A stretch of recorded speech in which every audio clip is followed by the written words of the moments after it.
Hey, it's day 21. Real quick, I'm T Styles. I own and operate the Cartel Publications and the Elite Writers Academy, where I teach people how to build their book empires through story strategy and marketing magic, because there's nothing like writing your book and not getting a coin. So if you're jumping into this series, this is day 21. Come out of here and go to the first day, or just stick around and hang around. That's what you're into. If you want the middle in the road type people that like to come in the middle. Okay, we always start with a quote. In good writing, words become one with things. Ralph Waldo Emerson. Listen, there are certain words that we say over and over and over again.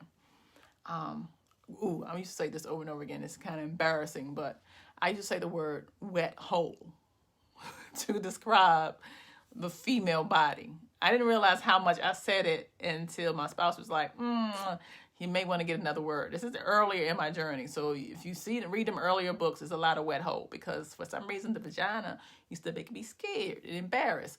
So I used to say wet hole a lot, right? And I realized I said that wet hole all the time, because I didn't like the vulgar words like vagina or pussy. Vagina is not vulgar, but like some of them other words I didn't like. So I would try to make it easy and say wet hole. Or like little sayings. Think about little sayings that you do all the time, like the one words that you continue to do all the time. When you're writing, what I want you to think of right now, remember, we are not to go back and rewrite what we've written already. That's done. But what I want you to do now is, if you find yourself putting the same word, specifically, not even just throughout the book, like I wouldn't do wet hole a bunch in a paragraph, but I just would write it a lot. Think of, if you're putting the same word in the same paragraph, please don't. Like, I gave an example. Shelley walked to the police precinct to file a report. She didn't want to, so she walked slowly. She felt like she was betraying her uncle, even though she was sure he was responsible for her sister's murder. When her stomach turned sour, she ran to the bathroom to regurgitate. When she got up the nerve to do what needed to be done, she walked back out. That's too many walks. And this can be done at the editing stage, but sometimes editors don't want to be bothered with this. Remember, we're talking about a reader experience. You can make love. You can seduce. You can mentally change up how a reader feels about a page by making sure you don't do things like this. If you find yourself using the same word over and over and over again, take time to find another word. There's so many ways to do that. You can use a thesaurus. You can do a search. Think about the emotion. Did she walk, or did she drag her feet? Did she trudge? Find different ways to convey your message by considering what the character is emotionally going through. You just want to make sure that you're not using the same word specifically in the same paragraph. You want to get more creative than that, because you are more creative. Okay, look at your paragraph you wrote yesterday. And this is the only time can't believe I'm telling people to do this. But look at the paragraph you wrote yesterday. Remember, I said, look, not edit. Are there any words used more than twice in a paragraph? If so, what are these words? And think. Don't change, but think about other words you could have used for the future. Just get into the habit of creating art.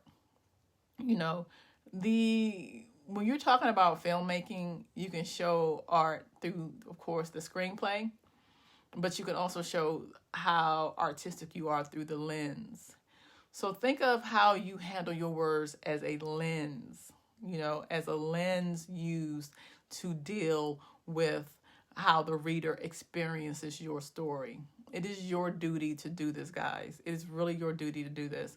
And the readers will love you for it. They won't even be able to know why. Don't think that things that you do of this magnitude are unnecessary, because they are necessary. But just put the time in it, because it shows that you have pride in your writing, not just for yourself, but your readers. And that does something to you psychologically. I love storytelling, in case you don't know. Love it. I love the art of storytelling. I love the people who have helped me in my career throughout my storytelling, whether it be the folks over at Nickel Academy, which I'm still trying to get my nickel, whether it be people I've come into contact with as an editor. I love it. And one of the ways I show how much I love it is by considering things like this. considering the people who are reading, whether they're judging my work and or the readers. So I hope you do too. If you need more help, you know I have you. Hit the link for the Elite Writers Academy. I'll help guide you, so you don't do this alone. You don't make the same mistakes I did when I first started. Okay? Love you a bunch, babies. Bye.